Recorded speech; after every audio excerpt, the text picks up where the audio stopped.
రాష్ట్రం మొత్తం చూశారు అధ్యక్ష, మిమ్మల్ని మీరు హౌస్ కండక్ట్ చేస్తున్నారు. మా సభ్యుడు అడిగారు, వాళ్ళకి ఏదైనా అబ్జెక్షన్ ఉంటే వాళ్ళ స్టేజ్లో వాళ్ళ పోడియం దగ్గర నిలబడుకొని మాట్లాడాల్సింది.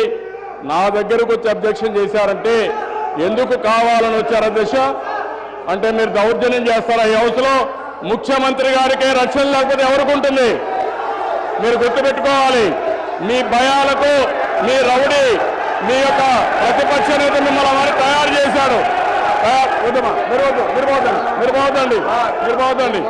మీరు ఈ మారిగా తయారు చేసి రెచ్చగొట్టాలని ప్రయత్నం చేస్తున్నారు. రెచ్చగొట్టలేరు మీరు. ఇది ప్రజాస్వామ్యం. ప్రజాస్వామ్యం పైన మీరు చేసే పని మీరు చేయండి. మీరు చెప్పండి, మేము వింటాం.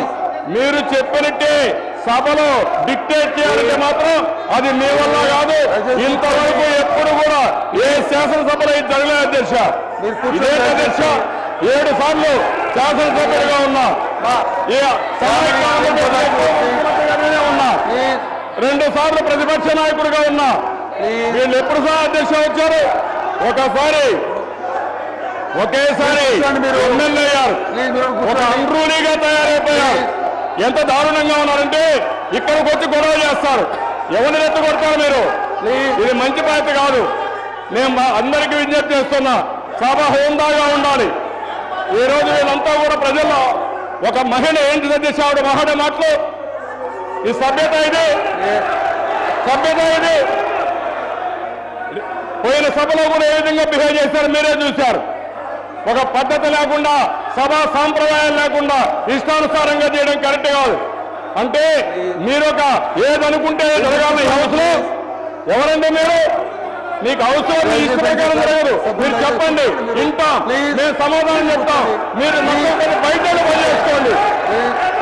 హౌస్ లో ఇష్ట ప్రకారం చేయలేరు. నోరు ఉందని మాట్లాడుతున్నారు. నోరు పడేసుకుంటే మంచిది కాదు. నాకు కూడా కొంత ఓటుంది. ఎప్పుడు ఏ సభలో ఇంత దారుణమైన రాజకీయాలు జరగలేదు దిశ. వీళ్ళేమో ఎమ్మెల్యే దిశ, వీళ్ళు ఎమ్మెల్యేనా? వీళ్ళు బజార్ రౌడీల కంటే హీనంగా ప్రవర్తిస్తున్నారు. ఎవరుకున్నారు మీరు? తమాషా నడుతున్నారు. గౌరవం లేదు మీకు. మీరు కూర్చోండి. సభ అంటే గౌరవం లేదు. దయచేసి కూర్చోండి. అంటే ఒక ఎమ్మెల్యేలో అధ్యక్ష సభాపతి మీరే చెప్పండి. వీళ్ళు వచ్చి ముఖ్యమంత్రి దౌర్జన్యం చేసే పరిస్థితి వస్తే రాష్ట్రంలో ఏలాంటి సంగీతాలు ఇస్తున్నారు? మీరు ఏమనుకుంటున్నారు? మీరు డౌన్ డౌన్ అంటే అయిపోతుంది. మీరు డౌన్ అయితే నేను డౌన్ అయిపోతా. ఏం మాట్లాడతారు అధ్యక్ష? వీళ్ళు మీకు మైక్ ఇవ్వాలా, మీరు వినాలా? ఏమనుకున్నారు మీరు? ఇది ఒక హౌస్. ఇది దయచేసి మీరు స్థానాల్లో కూర్చోండి ప్లీజ్. దయచేసి కూర్చోమనండి. మీ దగ్గర సబ్జెక్ట్ ఉంటే మాట్లాడండి. అందరూ అంతేగాని సబ్జెక్ట్ మీద మాట్లాడుతూ ఉన్నారు. కూర్చోండి.